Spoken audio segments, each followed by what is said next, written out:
Hey everybody.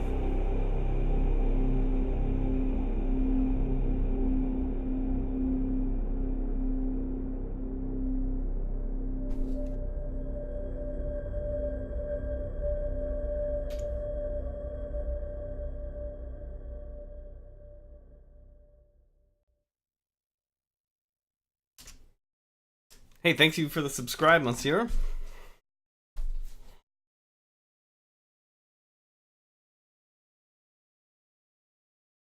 Hey, Gizmo. Hey, Sunstorm. Hello, Scornet. Hi, everybody. Welcome. I'm a little uh, not super well prepared for this episode.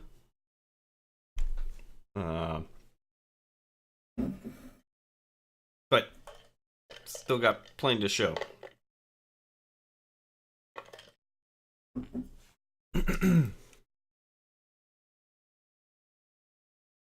Hey, Laura Wayna. Laura Wayna. I don't know how to pronounce your name. As always. So, those of you new around here, I'm Ben Prunty. You probably know me from FTL or Into the Breach, or possibly Dark Side Detective. And if you're really hipster, you know me from Dead Secret. Or even Gravity Ghost. And I'm working on the Subnautica standalone expansion, Below Zero. To be clear, I did not work on the original Subnautica. But I'm working on this new one. Hey, Joth.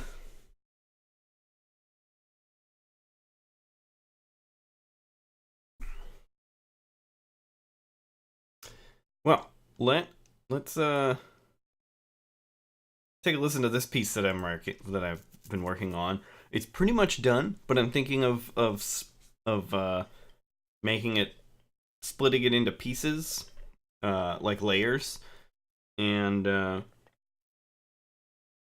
making it sort of interactive.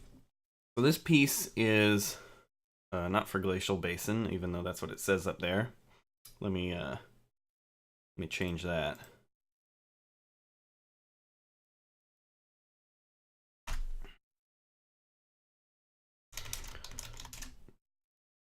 City's Cave opening.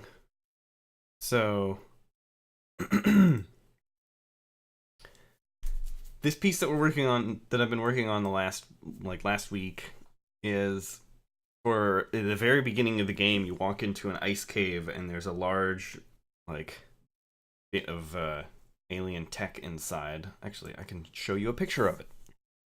And so this music is just going to be for that one scene when you first walk in. And you may have seen me share this last week if you were around last week. I believe may also have been Wednesday. I don't remember.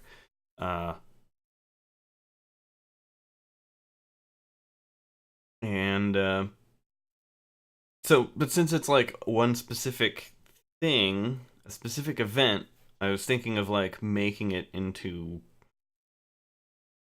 layers that would slowly come in as you walked past certain points. But I need to play through that part a few times to get figure out which points the music would come in, which is what I'm going to do later today after the show. All right, let me see here. Got a little folder of Below Zero stuff. Here we go.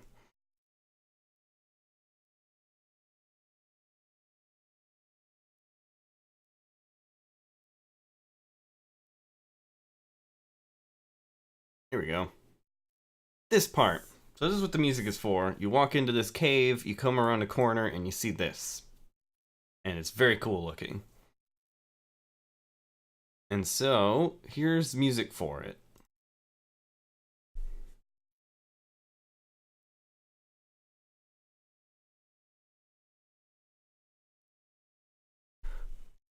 Ignis asks, don't you think the whiteout event breaks the music too many times in the glacial basin. Actually, you know what? I haven't actually played it with the whiteout event in place affecting the music yet. So again, that's something I got to do this week. I've been away from work because I've had a friend visiting for the last like 6 or so days. Anyway, here we go. Gonna play this part.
So it's just a short piece, and I may split it up into bits, and then as you get closer and closer to that structure, the other bits will come in. I'm not sure if I'll do that. I'm thinking of doing that. I'm gonna play around with it more this week and see how it works. It may not be necessary. I don't know. Pretty much all players are probably just going to walk right forward and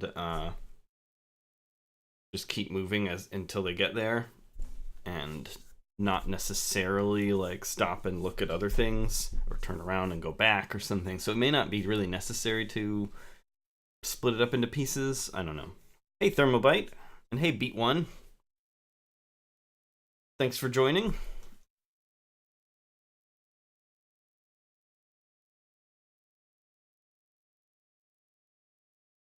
So yeah, last week I think I showed this, but I didn't have some of this background stuff on it, which is this early stuff you hear, like this thing.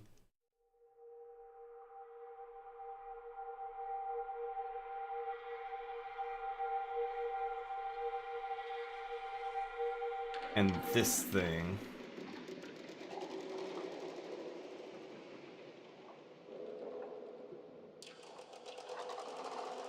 This is a modified preset that I found in Omnisphere. Loading it up now here.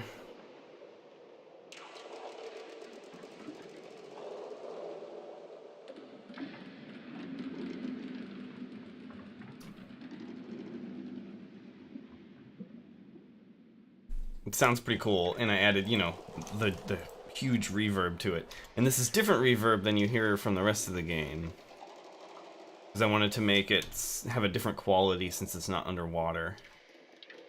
So we have a brighter reverb than we usually have for the other parts of the game.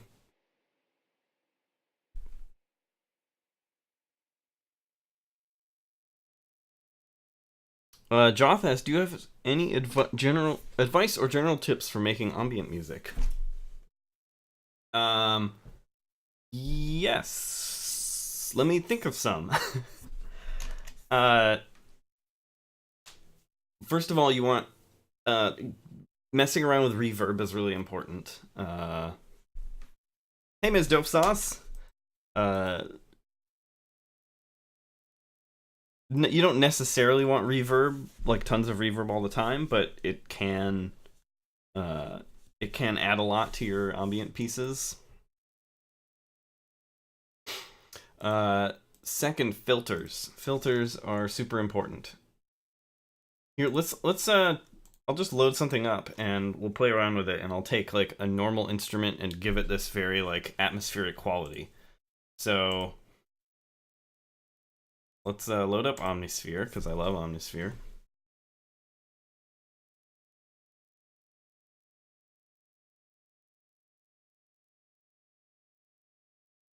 Let's turn it down here a bit, and we'll go through favorites here.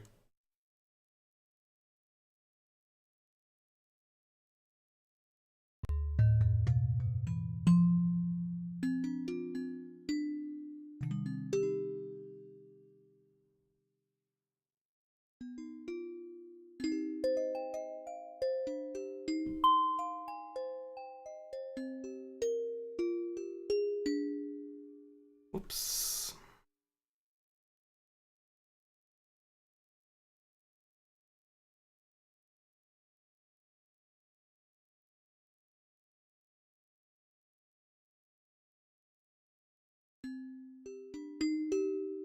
What else we got? Alright, that's already kind of... I guess maybe we can do this, like, finger drum thing. Okay, so... here's, like, how I would make this into like, a more ambient thing specifically for, Below Zero.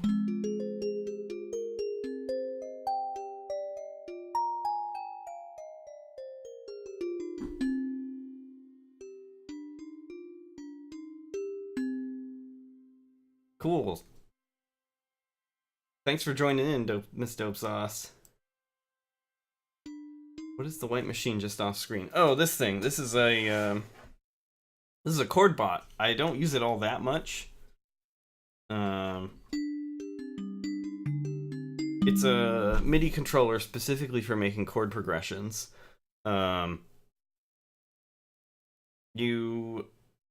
It's hard to tell from this because this, and I'm gonna try to set this thing up so that you can see this equipment a little better.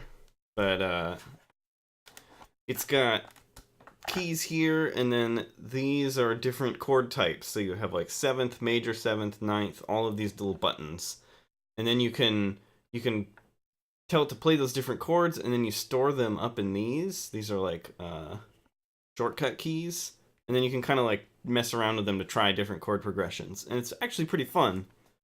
But I really haven't. It has a lot more features than that, and I really just haven't had a chance to mess around with it.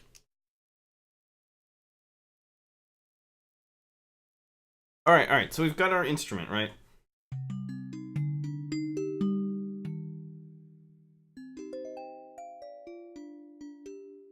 Hey, Smart Game Piano. Yeah, I've finally set up a ceiling cam, so now we can do. Now we've got 3 different angles. We've got the face cam, then the desk cam, and the main view.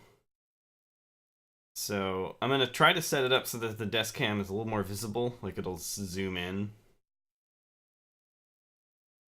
But for now, this is as much as I've been able to set up. So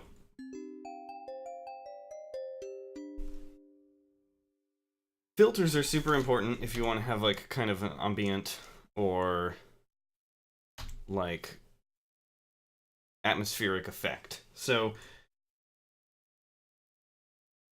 with this piece now, watch as I play this. In its default state, it covers a lot of the frequency spectrum, right? You can see in the equalizer, the equalizer also doubles as a spectrum analyzer, so you can see where the sound is happening in the frequency spectrum, right?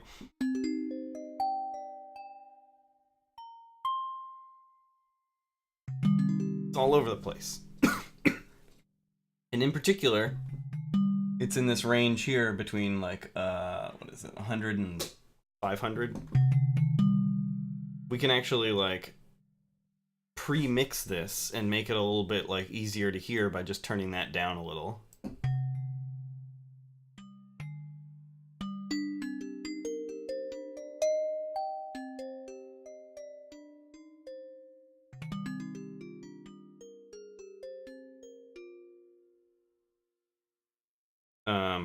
But what we're going to do is just take a filter and we're going to cut out the whole bottom end. Now, here it is. So this is just a, I'm going to make it a high pass filter. We're going to cut out like a large amount of the bottom end here. Now notice this bottom end sort of disappeared. It's because it's just this filter cut it out. Right, and then we're gonna load up reverb, which I'm using for below zero. We're using Valhalla Room, which is an excellent reverb plugin. And then for underwater stuff, hey Disparity. For underwater stuff, I've been doing this Gothic Cathedral preset, turning it down to like 20% usually, although it's different depending on what the instrument is. Now listen to how different this sounds now.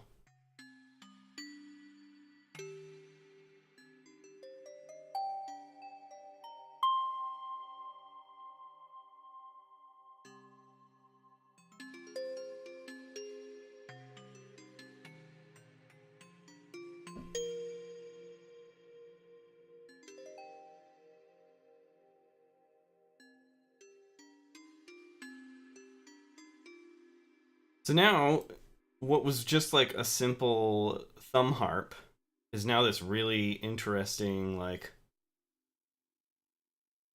atmospheric instrument with just 2 effects added onto it.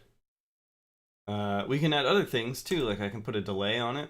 This is my favorite thing. Anyone who's a longtime viewer of this show knows how much I like this delay effect. So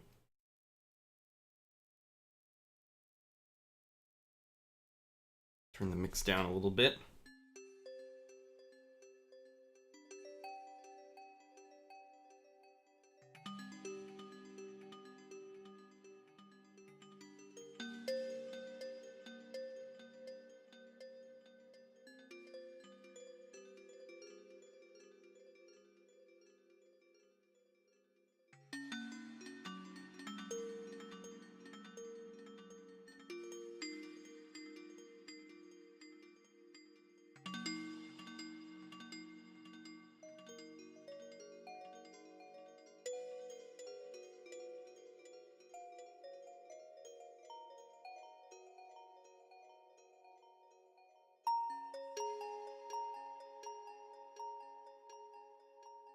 So, yeah, 3 effects.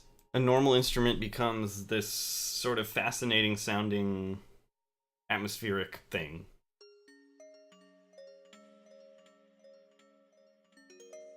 There are other ways to do things too. Let's try a different thing. So now you saw that. You can have in any audio workstation that you have, you've got reverb plugins, you have delay plugins, and you have filters. So you should be able to recreate this in any other, with other effects and in any other workstation. You can make something similar. All right, so let's get rid of that. Remove, start new track.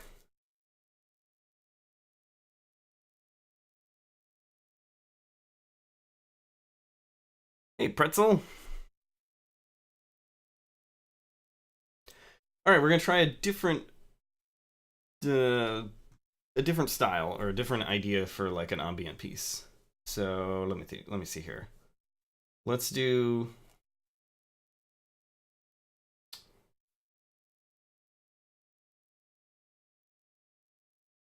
Let's go to, I don't know. This is just like categories in this, and then we go to like Retroland, which is like I don't know. That's just like a category that they made up for Omnisphere. Uh, and we'll turn it way down because a lot of this stuff starts out pretty loud. There's a lot of fun stuff in here too.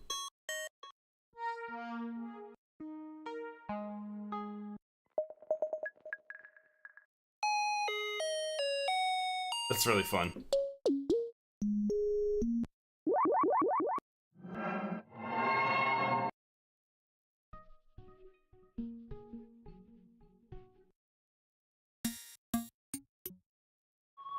Maybe let's go to something more direct. This is just going to be all manner of different styles. Synth poly. This is like leads.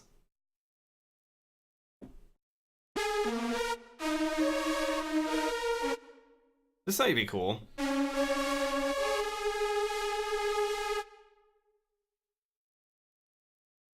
All right, let's start with this thing. It's kind of loud and obnoxious, but that's going to be part of the fun.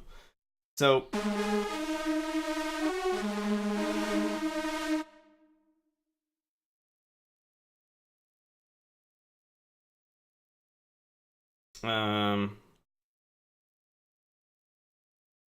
so we're going to use that filter, but we're going to go the other direction. We're going to cut out the higher frequencies.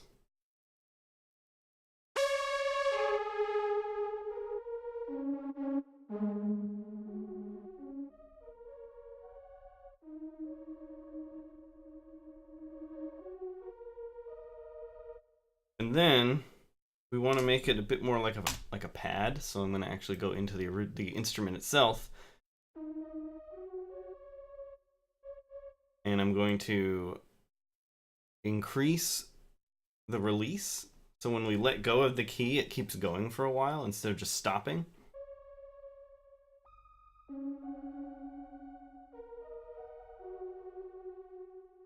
Turn this up so we can hear it better.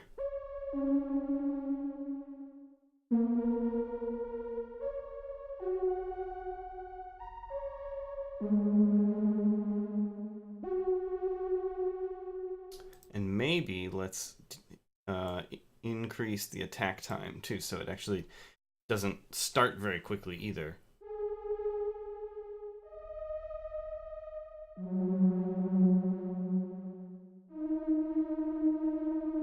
And then we're going to use EQ and fix this up a little. A little bit easier to listen to.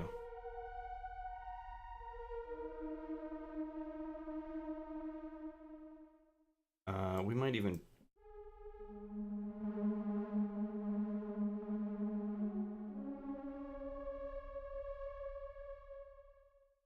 And then we can do the reverb again. We can maybe do a different kind of reverb. Do like a plate. I don't know. I'm just like totally just throwing stuff out here. Try bright plate. What does that do?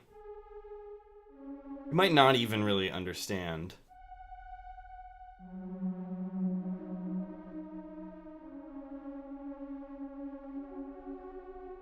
You might not even really catch it. You can kind of hear it, just barely. It's sometimes with instruments that have a slow release, you might not even like be able to hear the reverb very well, just because it already has kind of a reverb-like effect on it.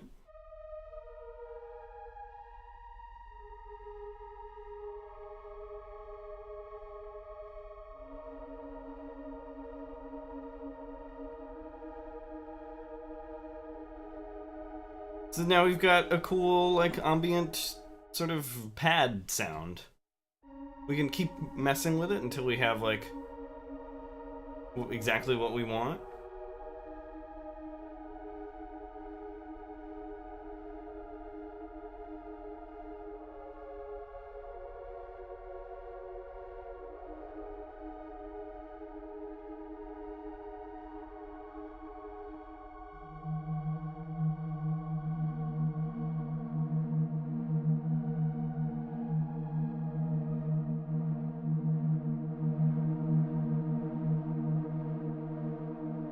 There we go, that sounds a little better.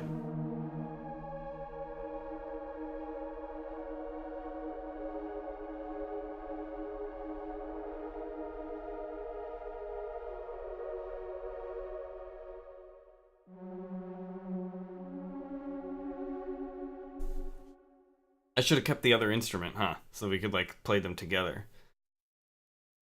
Um, but yeah, that's tips for creating instruments, at least for getting like sounds that are maybe a bit more atmospheric. Reverb filters, those are your two best friends.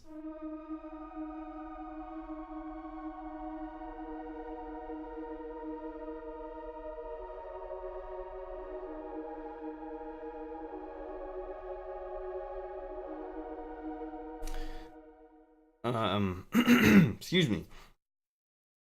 As for writing the actual music, I would say you want, if you're making like chord progressions, you want the chords that you're making, that you're using, it can often help to move very little from one chord to another. So like if you're moving from, let me see if I can figure this out. Yeah, okay, so let me change to desk cam here. So if you're doing like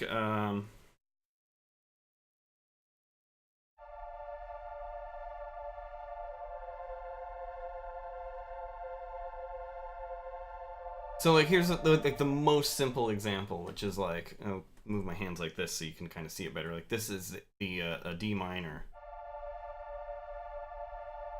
and then we move to F minor, but we invert it so that you're only really moving one note. Watch.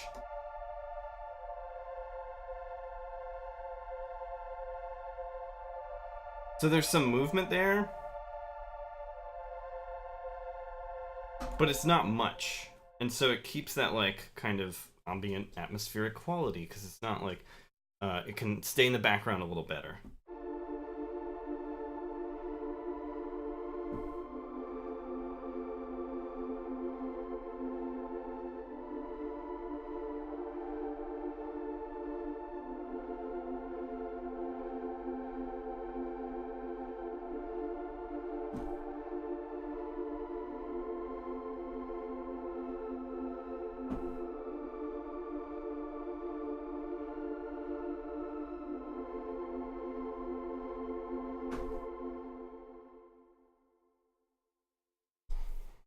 So I hope that helps. This is just like a few really basic ideas. Um,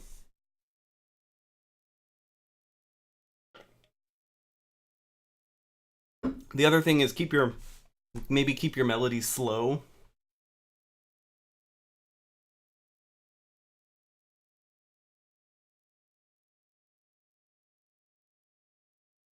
Um, that can help too because if you're making ambient music, you want it to sort of hang in the background more.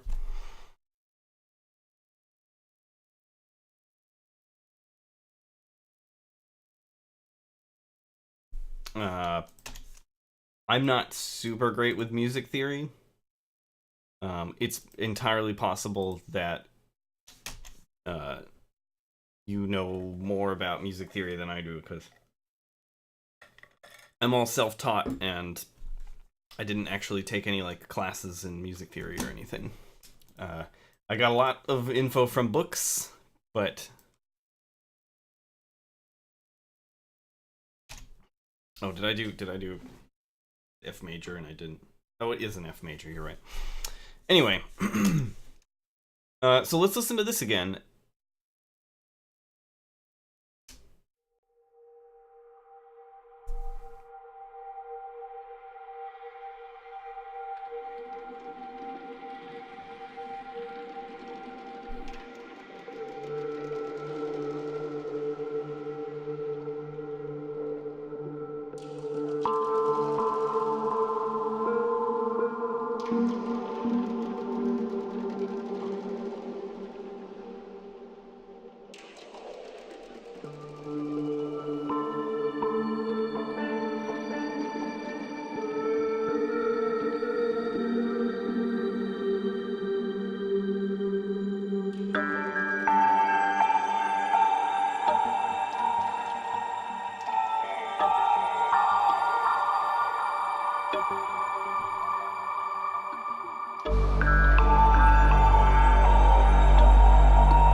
So yeah, this follows some of a bit of the rules that I mentioned before.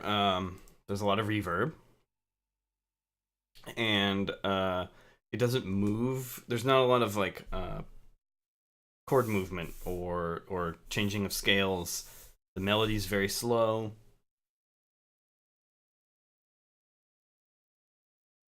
I even kind of limit it to certain notes. That was sort of how I wrote it. I remember what notes they were.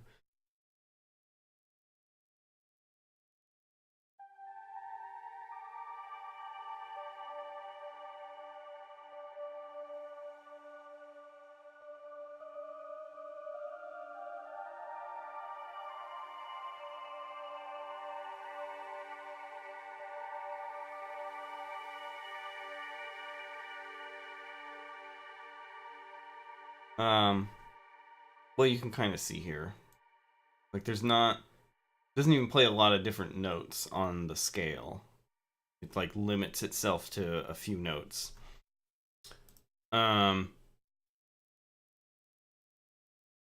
A00G asks, why Cubase? By choice or by accident? Well, years ago, when I was in college, it was around 2002 maybe.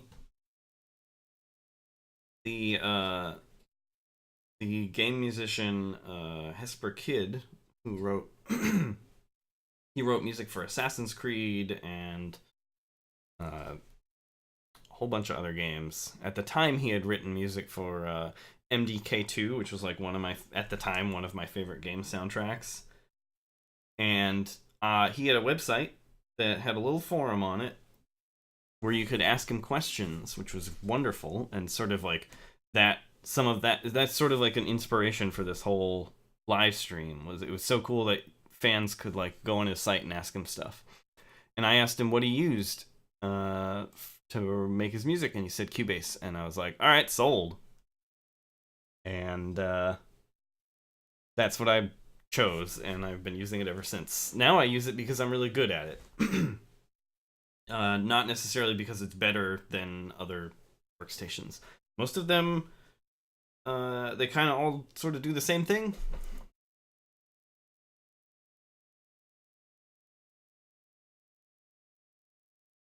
Joff asks, is mastering and getting loudness to the right level a different process for ambient tracks? Not really. It's mostly the same as you would do for any other piece.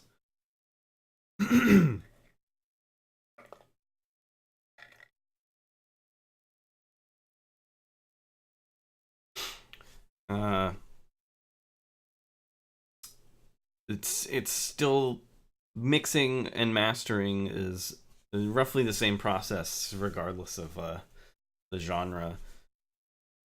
It's about EQing everything properly and making sure your whole frequency spectrum is covered and that nothing is overpowering anything else. It's always good to listen on as many different speaker setups as you can. It's always very useful.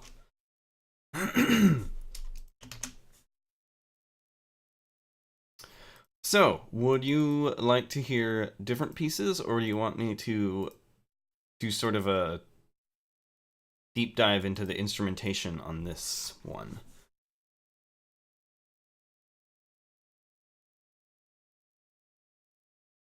This is a really fun.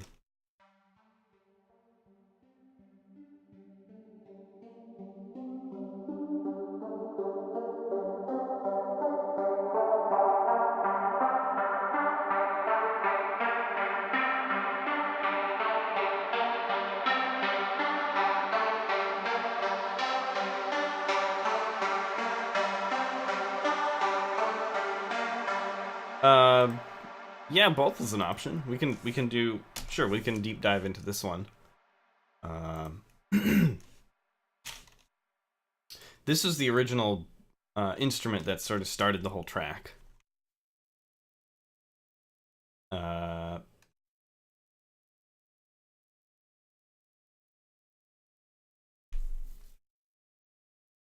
RJ Dim. Yes, I am working on Subnautica Below Zero. To be clear, I did not work on the original Subnautica. I'm just working on Below Zero, the expansion. So this instrument is a preset, but I think I probably messed around with it.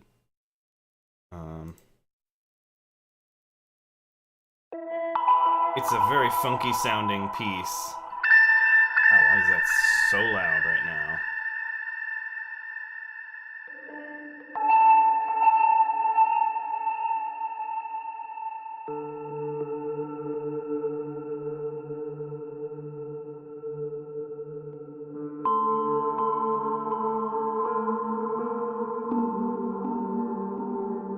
I picked this because it's so bizarre sounding.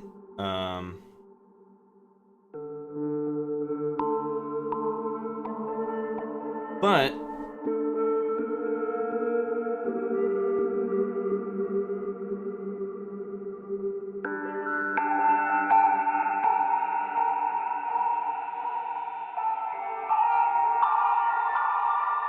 this is mostly me just like improvising.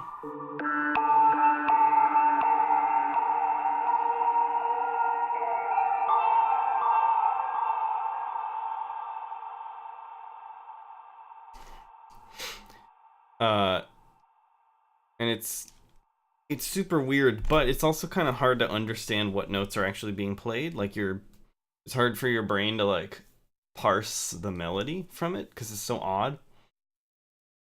So I added a different instrument that plays the exact same notes, so it's a little bit easier to follow, but it kind of hangs in the background. So here you can hear it with the other instrument.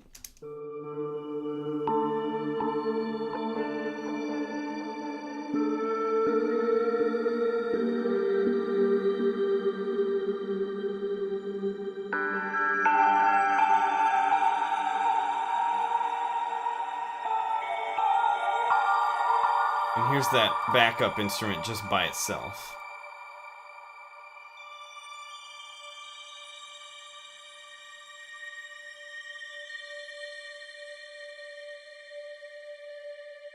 So it's like, even by itself, it's not particularly like strong, but when you combine the two of them, you can kind of follow the melody a lot better.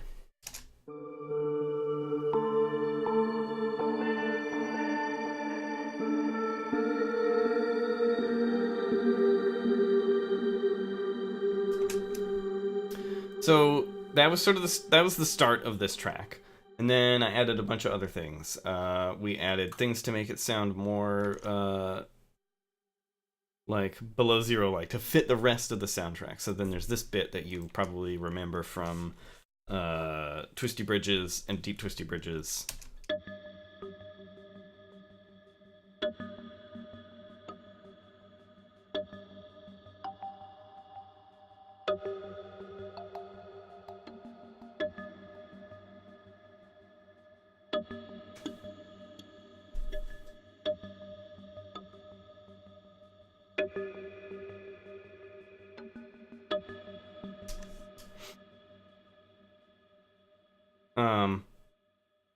So yeah, you probably recognize that. This is that out. And this is another piece that you've probably heard in a few other tracks.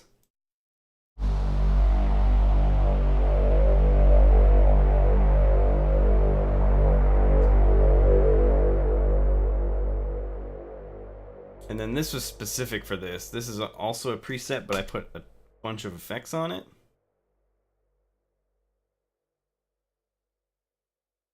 As you can see here.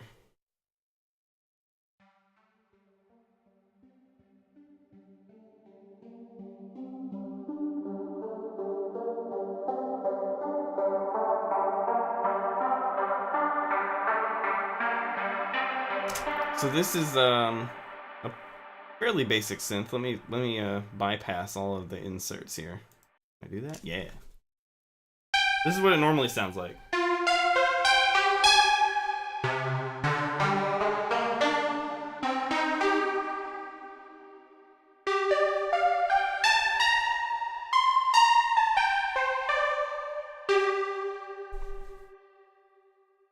But then I put filters on it. I put 2 different filters. I EQ'd it and added a ton of reverb. And the filter that gives it the cool like moving quality as it goes is this morph filter that I love, which I hadn't really used before Below Zero, and now I'm using it a lot. It's a kind of movement that I noticed a lot in the original soundtrack of like filters opening up and closing. So I was like trying to do something similar, and it's actually been really fun. You can watch as it moves as this thing. This is a low pass filter that's like opening up and allowing more higher frequencies in.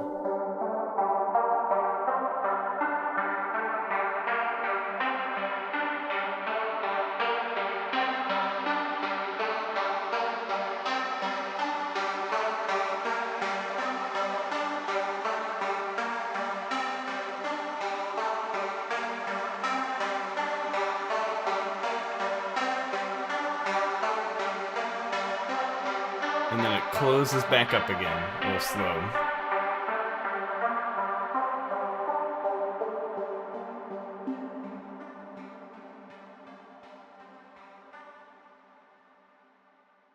And that's just a default effect that's included in Cubase. And for some reason, I just never used it until Below Zero.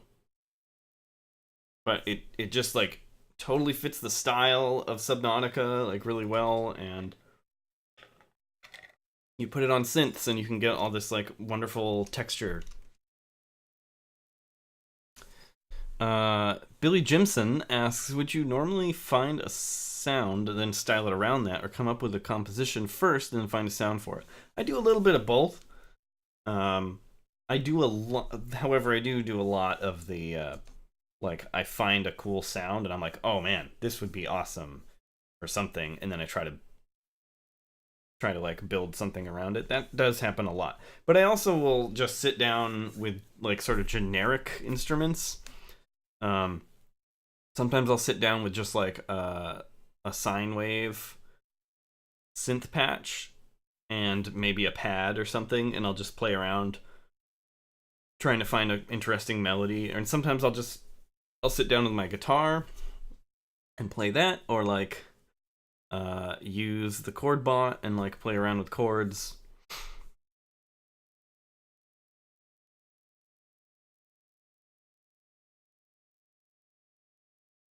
Where'd you do?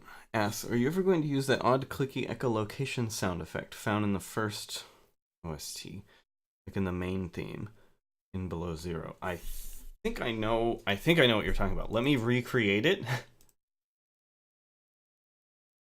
And see if that's what you're talking about. Let's make it in Omnisphere.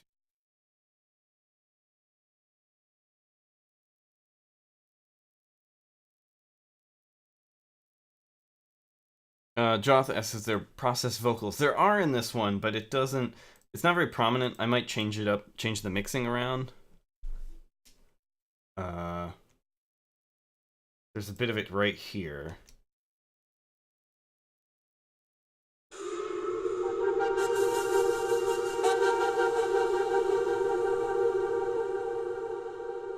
But you can't really hear it very well.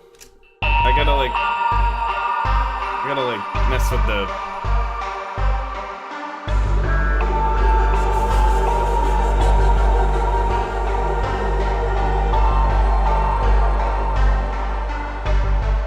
So I have to mess with the mixing a bit.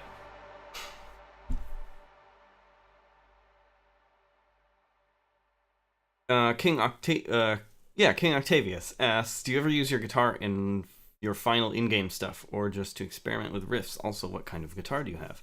I do use it in the final version. If you've ever heard my soundtrack to Into the Breach, it is filled with electric guitar. That was like the signature sort of sound of Into the Breach. And I have a Fender Stratocaster HSS, and it's right here. But I'm not really using it for Below Zero, at least not yet. I may do some like cool like ambient guitar stuff in a few of the tracks. That would be kind of fun. Okay. Let's see here.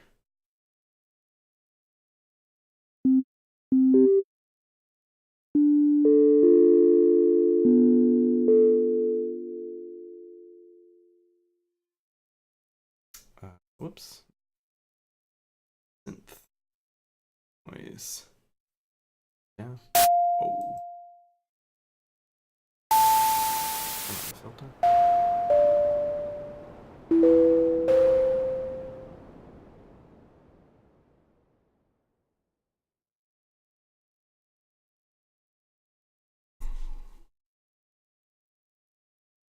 You know what? I may not actually know how to recreate this.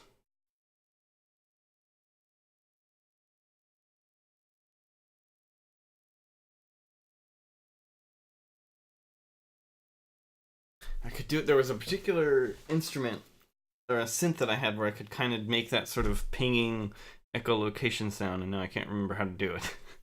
This is what happens. You do this much stuff and use so many different synths that you kind of forget how you did stuff. I still get emails from people asking like, "Oh, what's the instrument you used in this track in FTL?" And I'm like, "That was 7 years ago. I really don't remember what I used." It happens a lot. But to answer your question, RJ Dim, am I ever going to use that odd clicky echolocation sound? I might, if I remember what it is.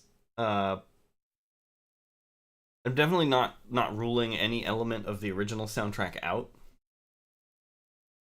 I don't want to like copy the soundtrack. I don't want to just make more of the same, but definitely want to have enough things that kind of evoke the original so that it feels like you're still playing a Subnautica game. Time Traveler asks, how easy is it to incorporate the waterphone into the soundtrack? It's a bit... It requires a bit of effort, because I have to do like a separate recording session. It's like set everything up and record, and then take those recordings and put them into the workstation and see how they sound. So it's a little bit of a process, and I have to like kind of plan ahead when I do it. Unlike when I just do stuff electronically, where I just sit down and load everything up and start working. And so doing like more acoustic stuff with microphones is like just more work, and it's slower.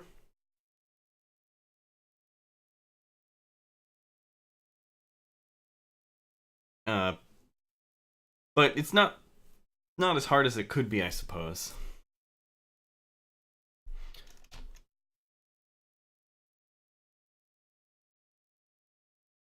All right, what else do we have?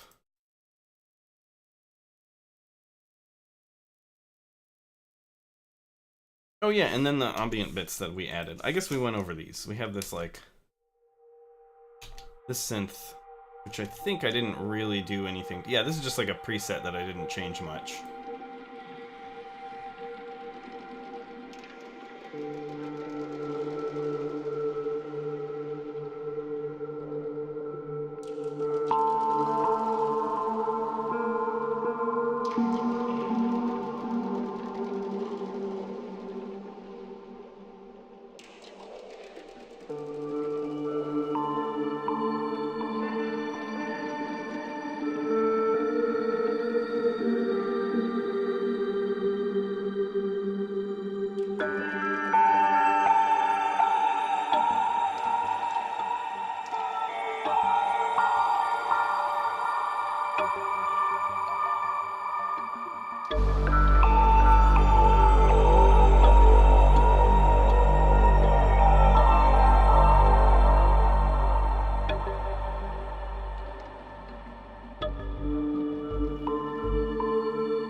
So yeah, there you go. Fun sort of ambient weird piece. I'm trying to convey sort of like cosmic awe and not as much just like not as much alien weirdness. It's like 40% alien weirdness and 60% cosmic awe. And I'm thinking of making this part. This part will show up in other precursor alien areas as well.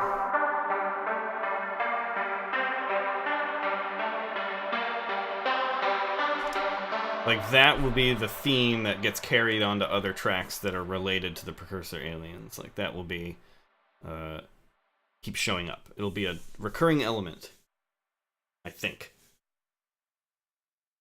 And maybe this odd synth part here, too.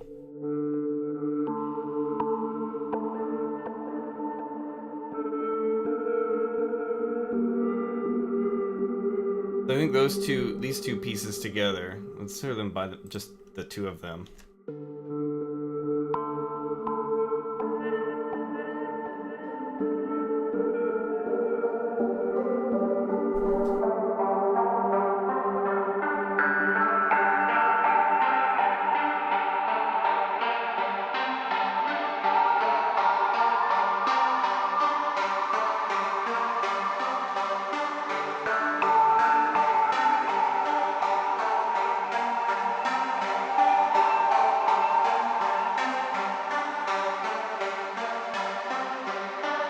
Okay, so the synth, this part kind of overwhelms this, but that's not really that important in this section.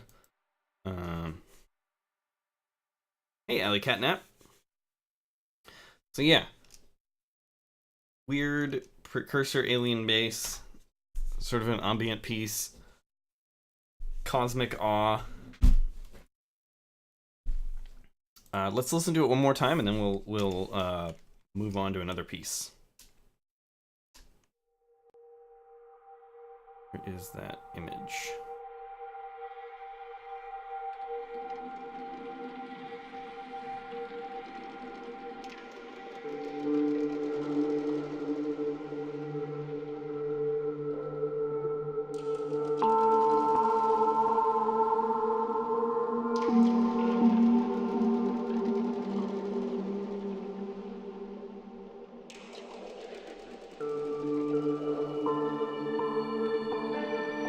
Yes, this is in the very beginning of the game. You walk into this cave.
But yeah, so RJ brings up an interesting point.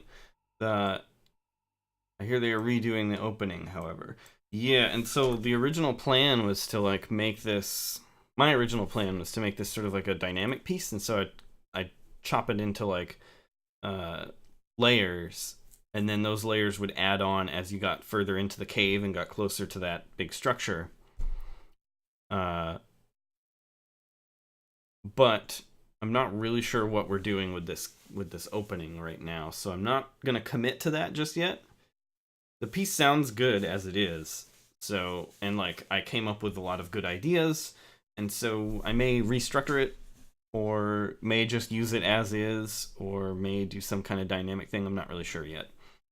But that's the nature of game development. Stuff changes, and especially with an early access type game where you get lots of feedback from players, uh, very large portions of the game may get restructured. But this works in general for precursor alien technology, so it's not, even if they do change the stuff that I plan to use this for, I can restructure the piece itself too, just like the rest of the game.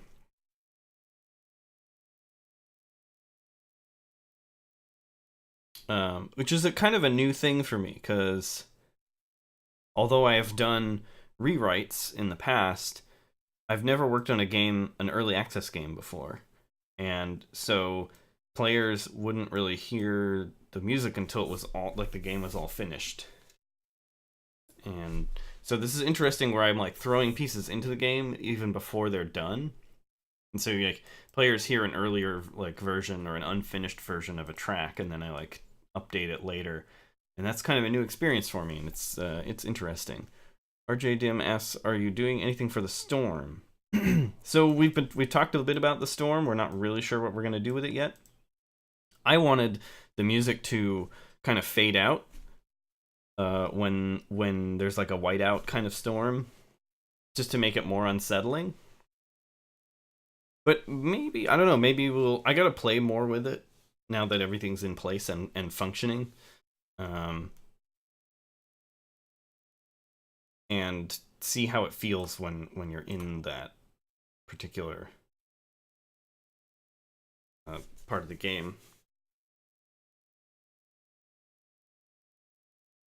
Ali Catnap asks, "Does it kind of drive you crazy having unfinished pieces plugged into the game?" Yes, it does kind of drive me crazy. I don't like that I have to like keep track of what is in the game and what finished parts are in the game and what unfinished parts are in. It's a little bit weird. I'm used to just like finishing a piece, pushing it out, being like, okay, it's done. Don't need to worry about this anymore. But they won't be. They're just like, well, let's just put in content. Who cares if it's done? And so I'm always like putting in drafts and stuff, and it's like, it does drive me a little bit crazy.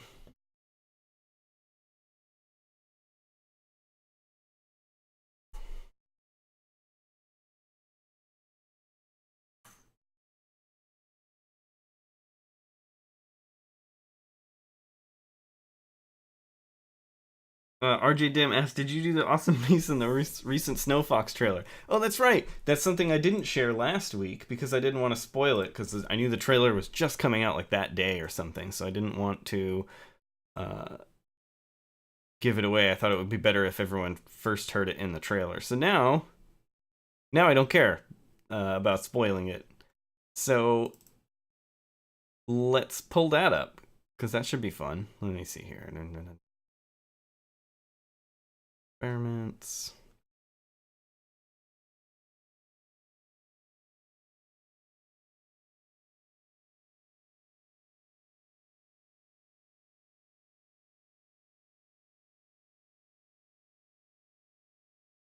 Trailer. Yeah, let's listen to that, because that's pretty fun. Time Traveler asks, "How do you prioritize songs that need to be done?" That's a good question. I mostly it's just talking with the team and being like, okay, so what are we doing for the next update?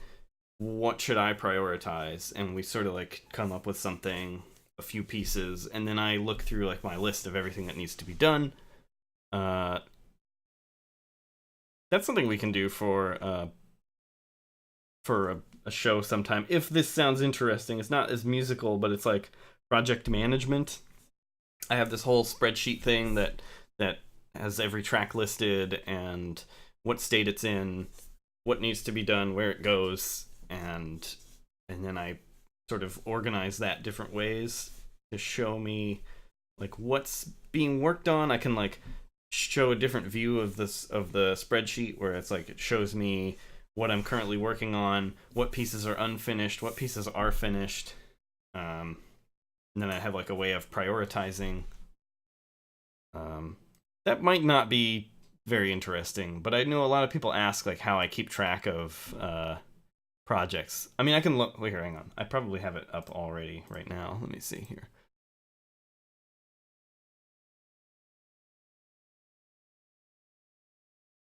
Okay, so yeah, this I use Airtable, and then I have these are all the tracks that could be in the game. This is just like what I've been working on now. This is not a definitive list of what is or will be in the game. And then I have like what kind of music it is. Is it like for a biome? Is it like a special piece? Is it for like a particular event? And then where is it found? What its status is. I have like not started, in progress, or complete. I've got little notes for like fixes that maybe need, like in this track here, deep twisty bridges. I ask is bass is maybe too heavy. And then I have like a priority list here of like things that are low priority or things that I'm currently working on. And then I can, for in Airtable, I can get different views. So I can go to priority list, and then it shows me like what I'm currently working on, what's low priority, what's done, tracks in progress. This just gives me a list of every track that has been started already.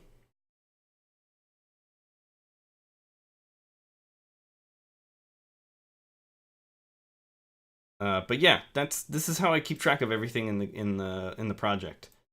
Some stuff isn't filled out. Like I have a tempo list, and I actually have to start filling this out because this is a good way for me to come up with new ideas for pieces. Is I look at the tempos that I've already worked in for the other songs, and I'm like, oh, I see that there's a gap here where I haven't worked on anything in this particular tempo. Let's try something in that tempo and just like see where that goes. And then I can, when the soundtrack is done and I come up with track names for the album, I have a field there for that. And then I can, as I go, I can add more fields to get more data added to these. So yeah, that's how I sort of keep track of this whole project, and it helps immensely because I didn't a few years ago I did not have that kind of like system, and it was very hard for me to keep track of everything that I was working on. I used to just sort of try to keep it all in my head, and that was really bad. That just did not work. So yeah, Airtable, it's really good. Let me get this thing set up. I don't have the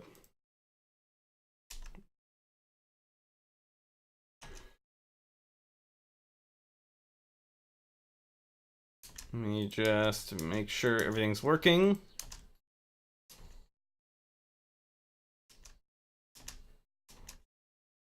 Okay. It looks like everything's working okay. Let me load up the Voxingo recorder. Start.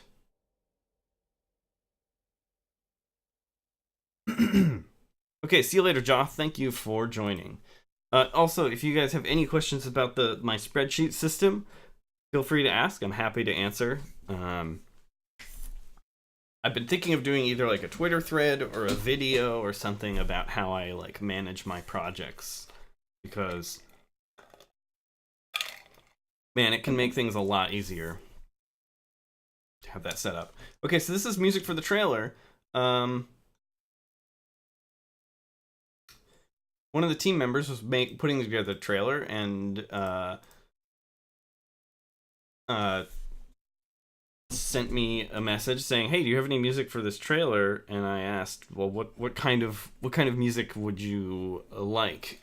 Like, what kind of like vibe are we going for in this trailer?" And she was like, "Something kind of like high energy and exciting." And I was like, "Ooh, I don't actually have anything for that because everything in Subnautica is kind of like chill to some extent." So I just spent a day taking the Glacial Basin music and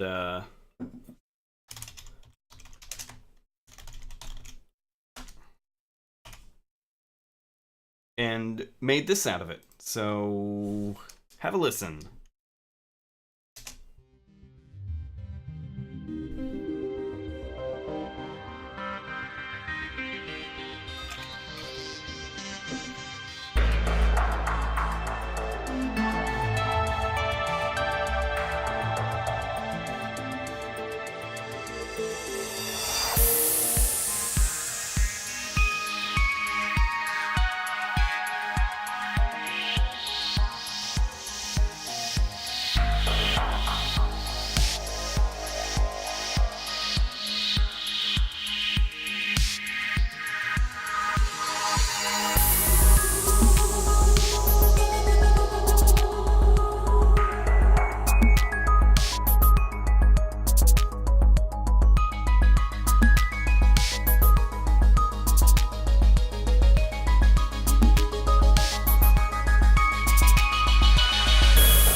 Anyway, it was really fun to put together. It was kind of like last minute. I just did it in like a day.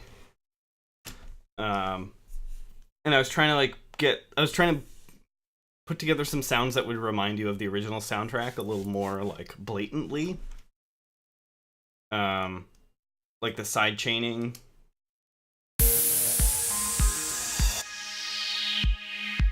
This. That was sort of supposed to be a reference to the original soundtrack because it has a lot of side chaining in it. And then the sort of noise splash that was very prominent in the original as well. This part here.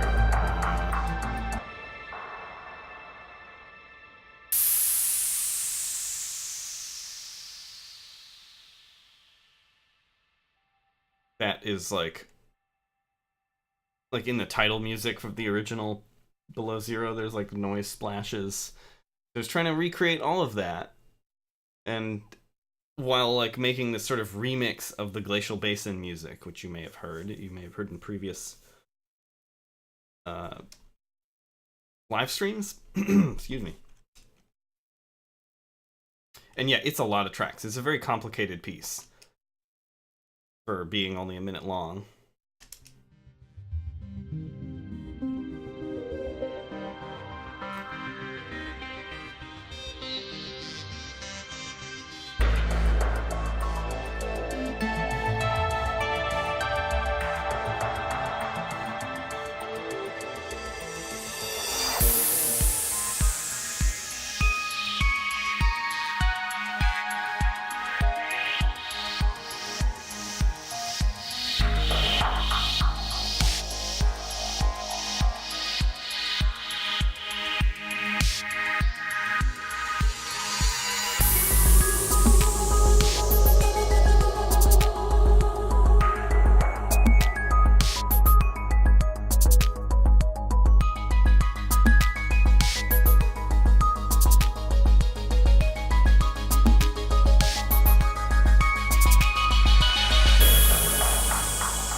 Yeah, this was so fun. Like it's funny because it was sort of over a period, like one evening and then the day after was when I was sort of working on this. And the evening before, like the first evening when I started working on this, I hated it.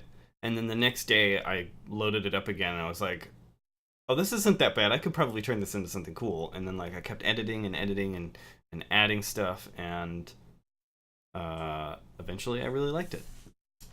And it worked out really well, and people liked the trailer, so very stoked that it all kind of, that everything kind of fell into place and worked. Just like the last part, the last song, I used that morph filter again for this. Hang on. Here you go. You can see it at work here.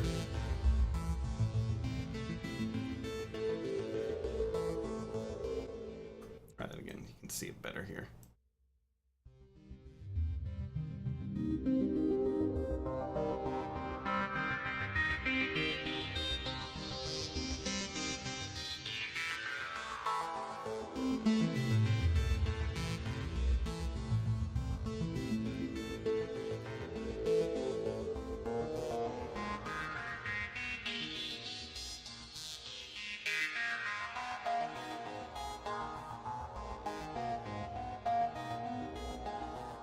Hey, thanks, Smart Game Piano. I will see you later.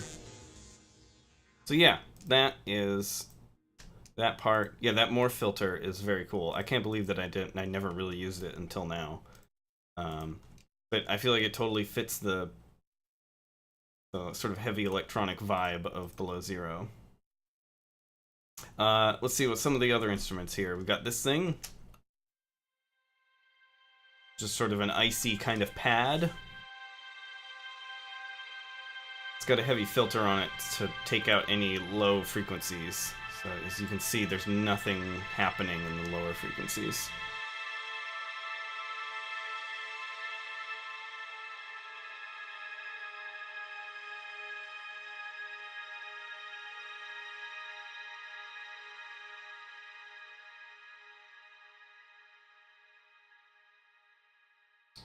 I meant earlier was there's the glitchy sound effect used in the first soundtrack. What were your thoughts on that? So I'm doing a lot of glitchy percussion.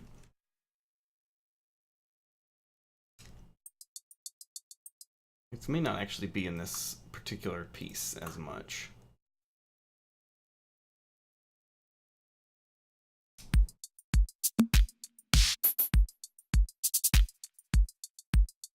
Yeah, not as much in this.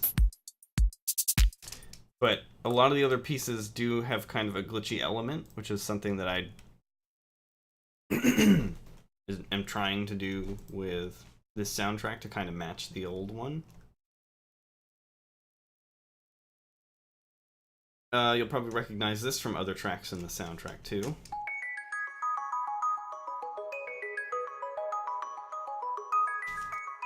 This I use everywhere in the Below Zero soundtrack.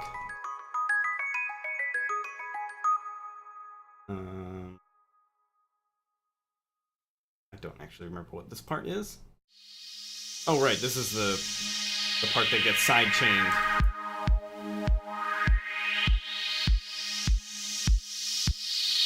That's what it sounds like without, and with it.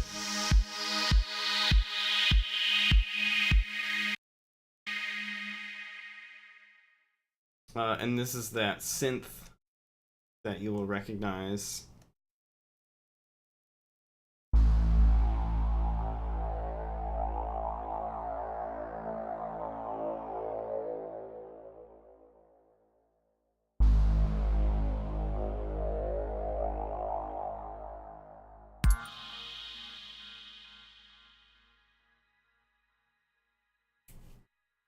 Time Traveler asks a good question. How do you keep adding layers and know when you're done? The answer is you don't. You have no idea when you're done.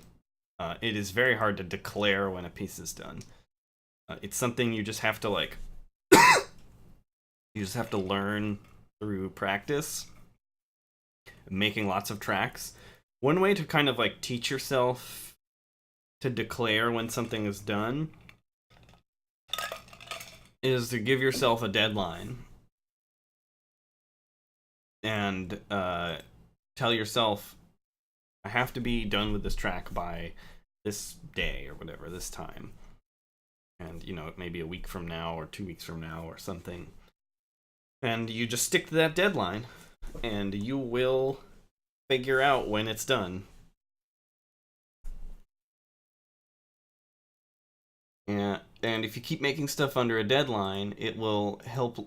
When you get closer to that deadline and you realize you're not done, you will start to prioritize, and you'll be like, well, what do I need for this piece to convey what I want it to? What is like the most important bits, and what are bits that could be just ignored or just thrown out? Those deadlines will teach you to write better. We got some rises in here.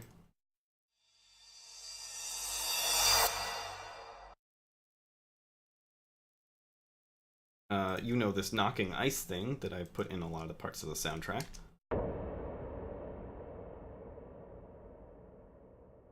And there's even a little bit of processed vocals.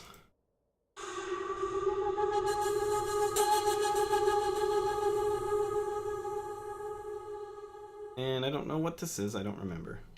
Oh, right. This also has more filter on it. We'll load that up again so you can see a little bit what's happening with the morph filter there.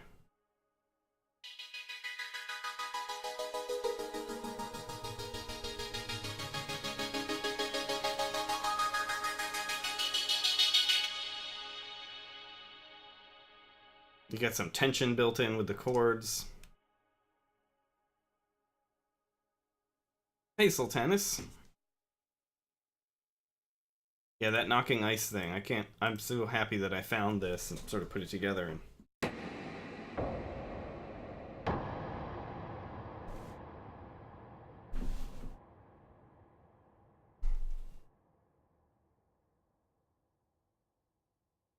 And it sounds very different depending on where you go in the scale.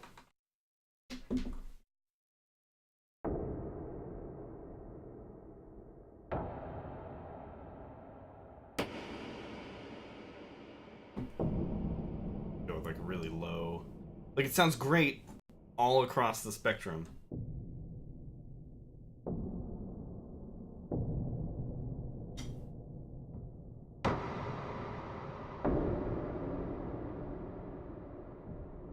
All it is just a noise, like a synth noise generator and a ton of reverb.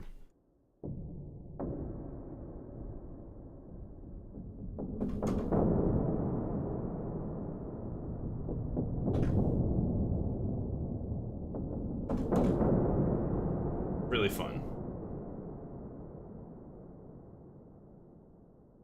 And yes, so those of you wondering, this is a cat bed. There's no cat in it though, unfortunately.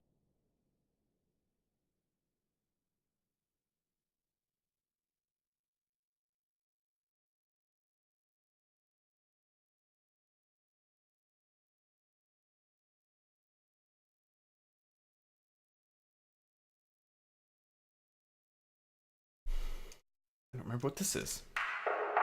Oh right, this is a super funky thing. It's a drum kit with a ton of effects on it, and so it sounds really weird.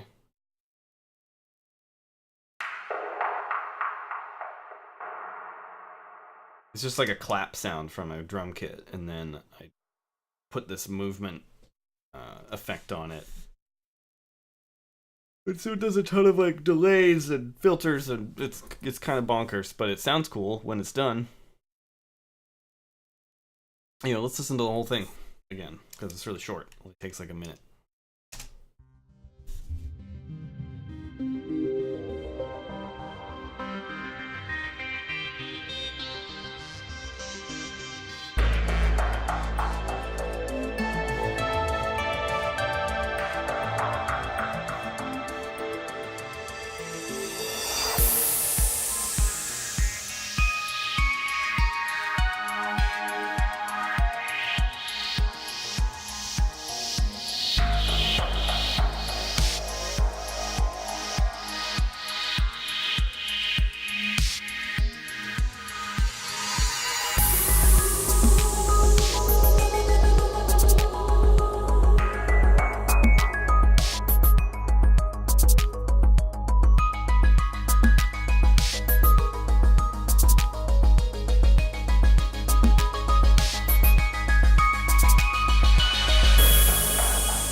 So yeah, if you want to see like the what it looks like in action, there's a trailer on YouTube for it. Let me see if I can.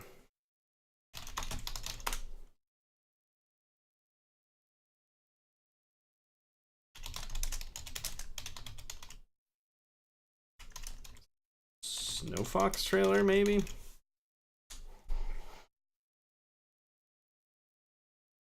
Yeah, if you just search for Below Zero Snow Fox trailer, I don't think I can get the audio to work on my browser right now while my workstation is running. But yeah, just search for Subnautica Below Zero Snow Fox update or Snow Fox trailer, and you can see the trailer that this went to.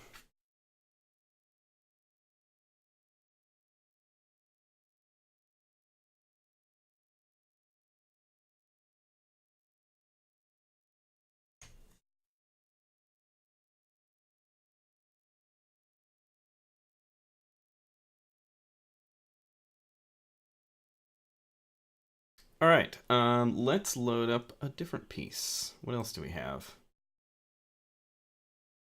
Also, feel free to ask any questions. Always happy to answer.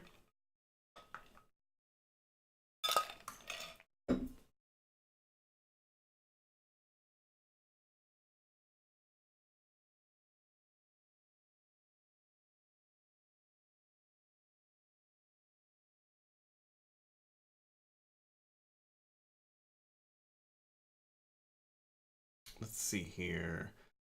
Haven't. I don't think I've listened to this in a while. Let's see what it is. I kind of forgot.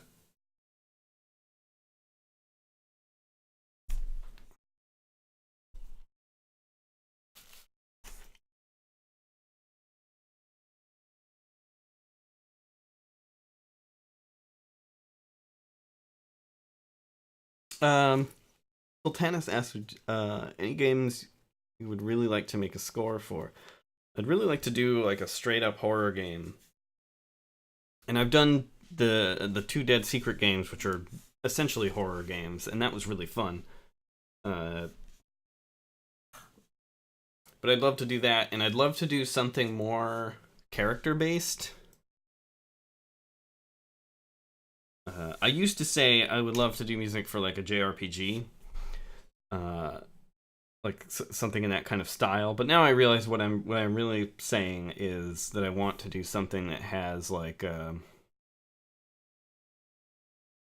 more story based and more character based, with like it's about like character interactions more than systems. I do music for a lot of systems based games, and it would be cool to do music for like a more story heavy game sometime.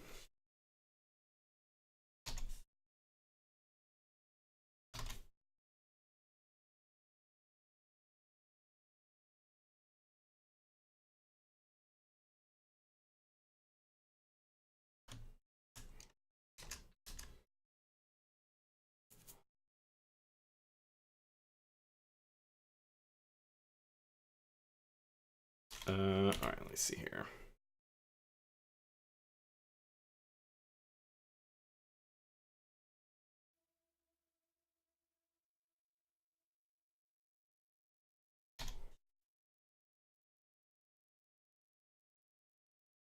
All right, here's another piece that I did, and this is kind of generic. We haven't really decided where this is going to go. I did not have a particular place in mind. It was more just like going for a general sort of Subnautica vibe.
So yeah, this is sort of unfinished and don't really know where it's going to go yet.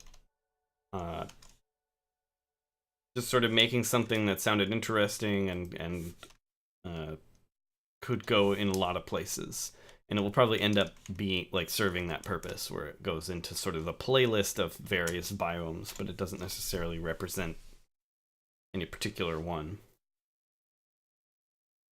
This one I didn't really like at first when I first put it together, but now I really like it a lot more. I need to. It needs a lot more mixing. Like some parts are too quiet, and probably gonna get rid of that side chaining part here. I don't really like it. Right here. I think that's this. Yeah, I think this sounds better.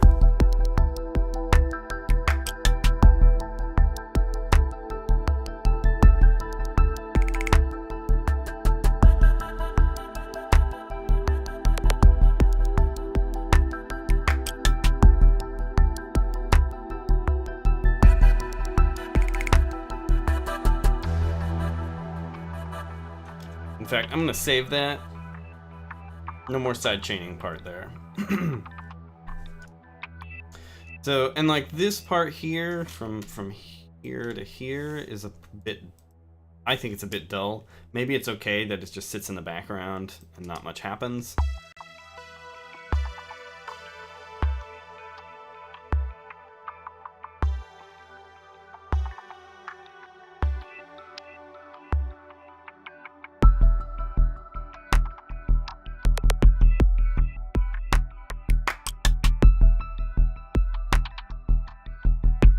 Like here it kind of hangs for a while, like not really anything's going on here, so I might need to add something.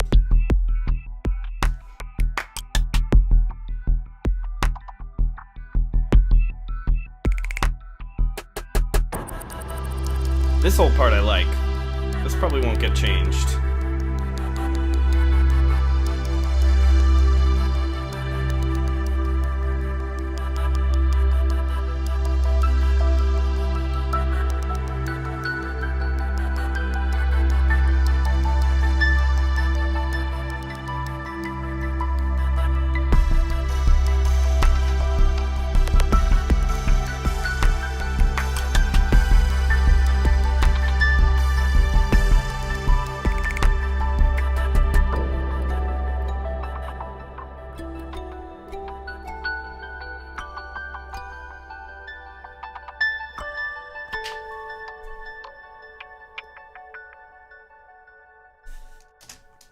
And there may be a different ending by the end of it too. It just sort of kind of drops out, and I may add more stuff to it.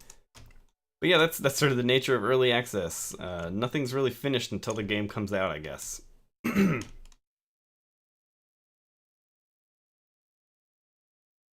Yeah, it has a more hopeful vibe. I think that's a good way to describe it. Let's see what else we have hanging around here to listen to. Sure, save.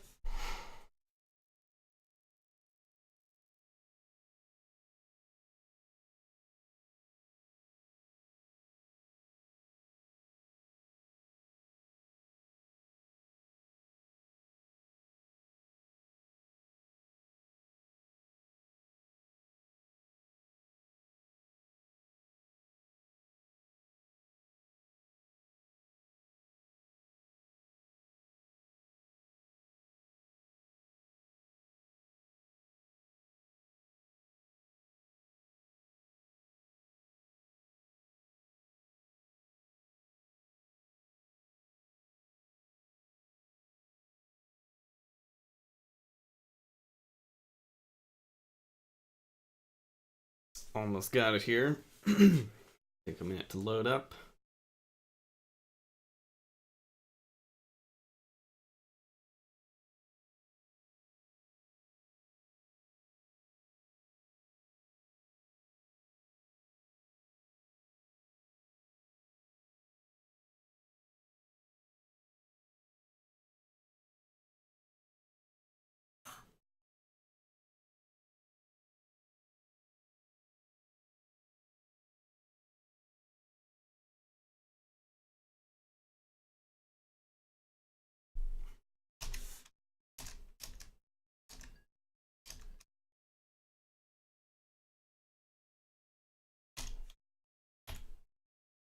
Alright, almost ready, and...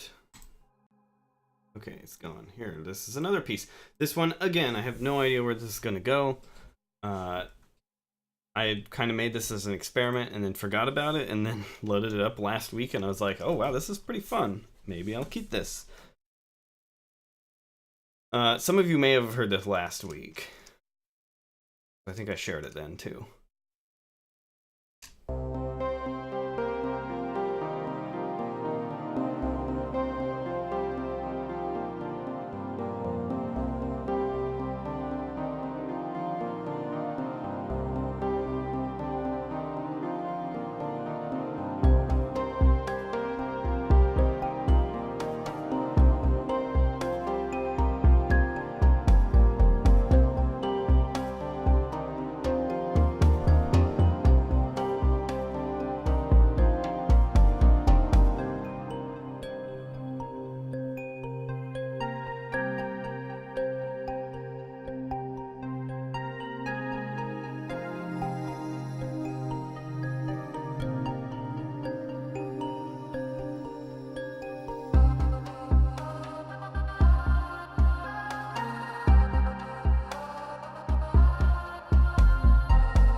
Yeah, it's pretty early. It's not very well, like, refined, but I really like the sound of it, and I really am excited to, like, expand this into a full piece. Gizmo asks for a surface biome. Probably not. I was definitely trying to go for an aquatic vibe for this. But yeah, here's an example where it's, like, a bit more me and less the original Subnautica. Everything's sort of based around this melody with this synth here.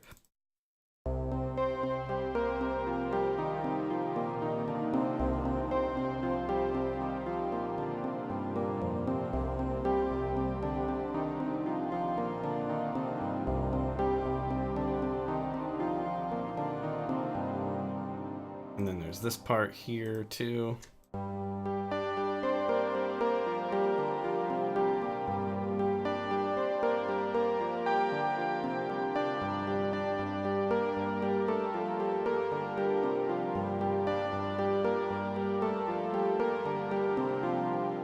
Oh, sorry, see you later, Time Traveler. Thank you for hanging out, and thanks for asking a lot of questions and everything.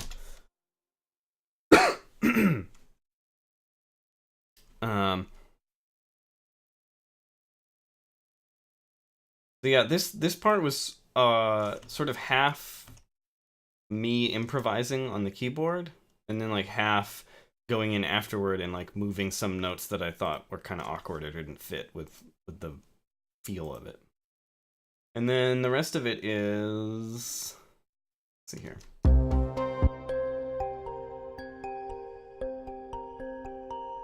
This is just an arpeggio of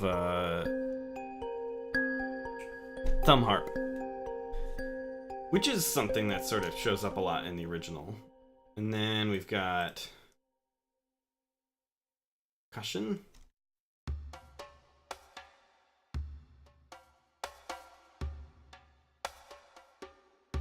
It's split into two pieces, and one of them is panned a little to the left, and one of them is panned to the right, so you get this nice stereo image.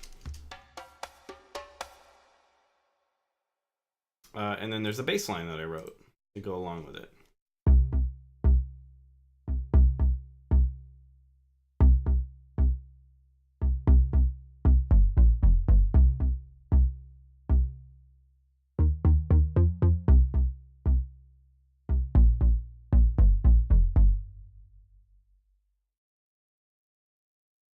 you put it all together.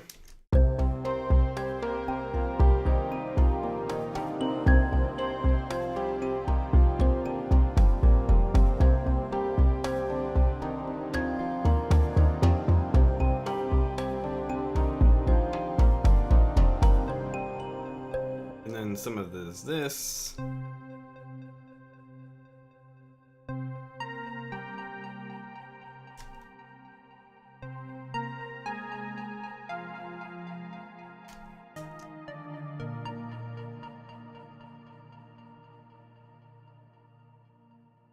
This bit here.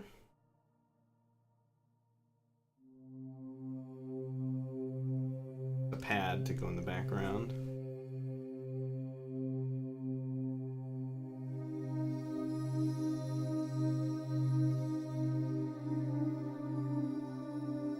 I may change some of these, some of the notes for these. And then there's this. And this is that sort of that processed vocal bit that you heard, but I've never tried to do a melody like this with it, and it was actually really fun to put it together and like kind of sort of, it would be like a process of I'd write the part of the melody, and then like the vocal part like couldn't really handle that melody, so I'd go into the instrument and I would modify the vocal part so that it would fit the melody better, and then go back and keep writing the melody, and I would refine sort of both of them until they sort of met in the middle. And now it sounds pretty good.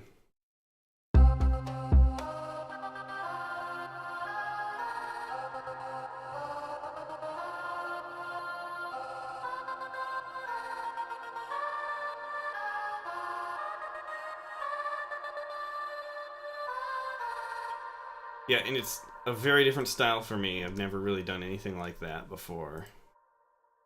So it's really fun to do, and it's kind of a unique sound for this. Anyway, it's written to accompany this synth part that you just heard a second ago. This thing. So like, I already had this in place.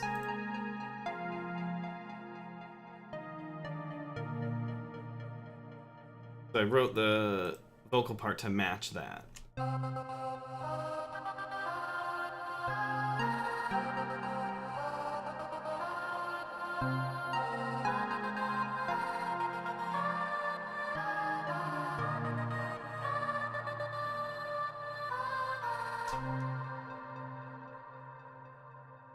I think I'm gonna have to change the bass line. I don't think the bass line quite fits with these two. They sound better without it, so I'll have to redo the bass just for that part. Before I just sort of copy and pasted it, but I'm gonna have to change it all around a little bit. And then this is like the second part, which I haven't even gotten into yet.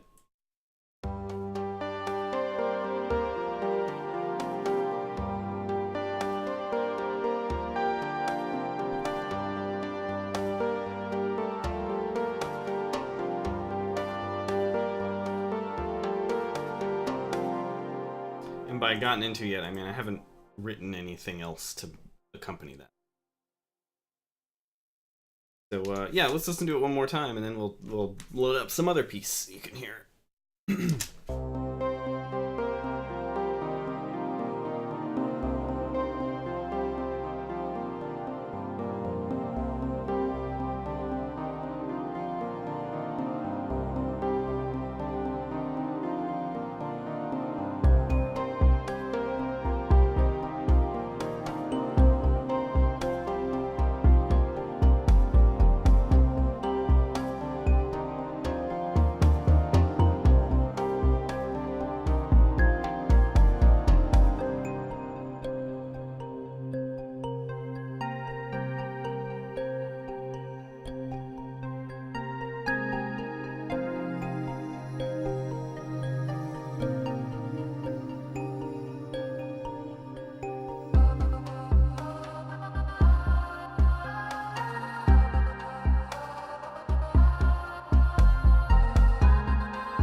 So yeah, oh yeah, another little a very basic tip.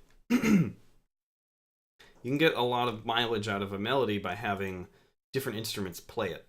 So like here we have,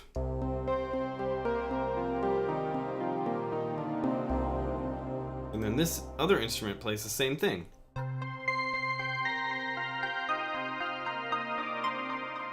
You have to play at different times, and you use the same melody for different instruments, and you get like a lot of like use out of it. Not just a lot of use out of it, but like you get to hear the same melody from a new angle, and that can be very enjoyable to the listener.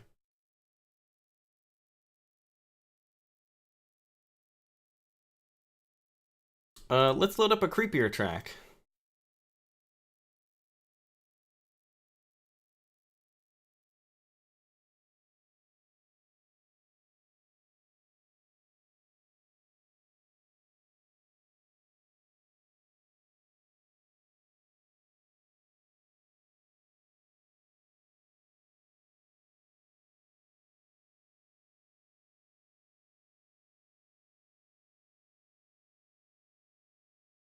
And then we'll probably cut it for today after this track. So if you have any other questions, please let me know. Feel free to ask.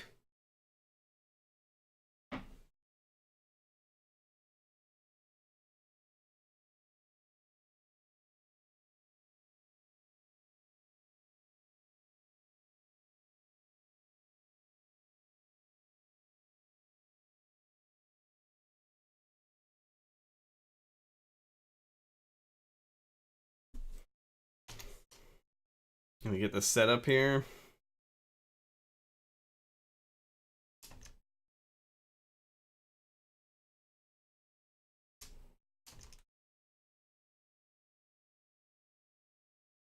Uh,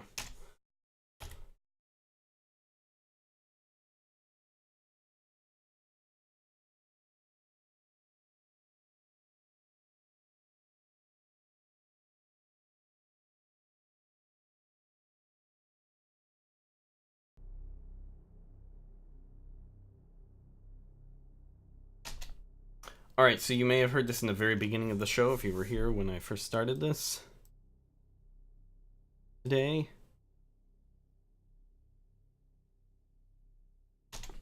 Alright, so this is a creepier track. We don't have a specific place in mind for this yet, but it's supposed to be someplace deep and scary, and it has some waterphone in it.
Yeah, that's one of the few tracks that's actually done. Like, it is in its finished state and does not need to be changed unless there's some drastic change to the game that calls for this to be modified in some way.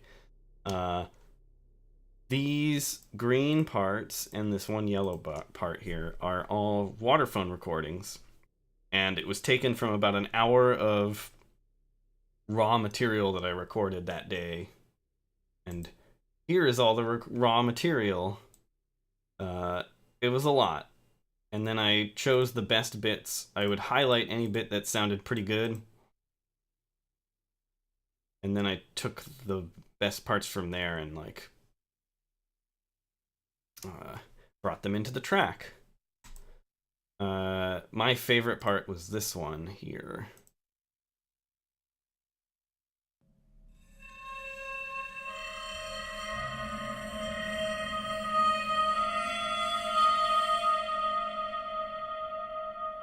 That was really fun. That came out really well out of everything. This one's really good too.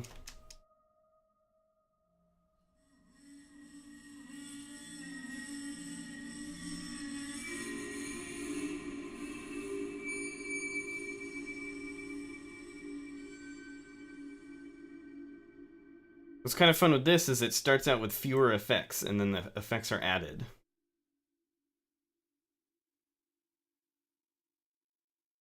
So it starts out with no reverb or almost no reverb. Here you can see the reverb like being turned up here. So like the mix on the reverb is actually like less.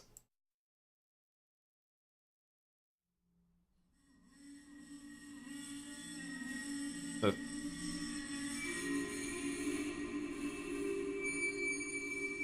and then it also turns the sound down. And there's a panner too, so it moves from left to right. But the idea is here, in the beginning, you get to hear more detail and it sounds closer. If you listen closely, you'll see that it like you can hear it pretty clearly, and it sounds like it's almost like closer to you. And then as the reverb is added and the volume goes down, it sounds more distant and atmospheric.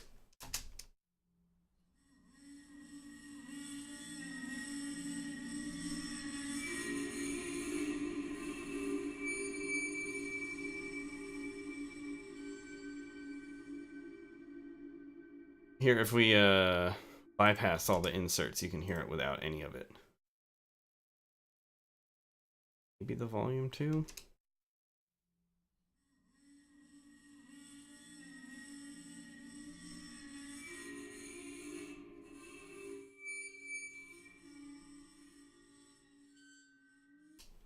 It's pretty basic without it, and then you just add all the cool effects and you get sort of a fascinating sound. So yeah, that's all mixed with the synthesizers and the funny whistling sound.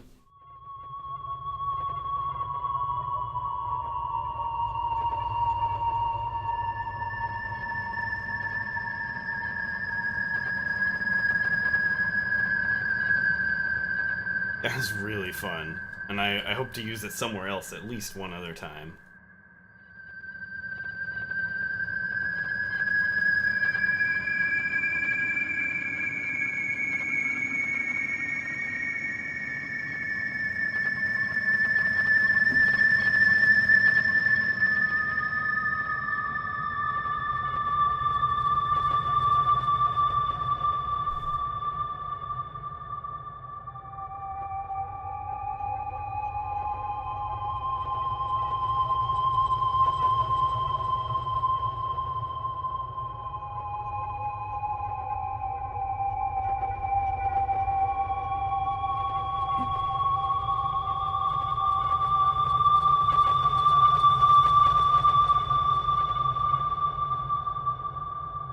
It's fun because it has an old school like horror vibe, but because of the like incredible like reverb and like sort of epic feel to it, it makes it sound kind of modern. It's sort of like retro modern, and I love it.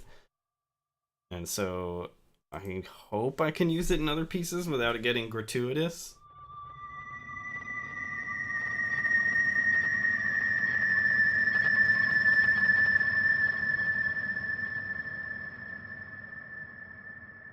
we'll see how it works out. Well, anyway, I think that's it for today.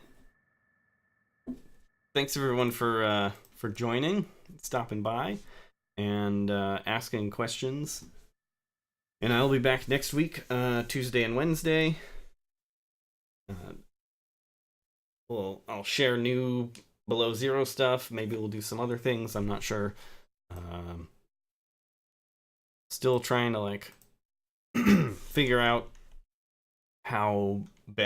what best to do in the show. And let me know if there are specific things you want me to cover in the show. I can't promise that I will do those things, but I'd like to hear from you. Let me know in the chat or let me know on Twitter. I'm Ben Prunty on Twitter. You can see below in my links.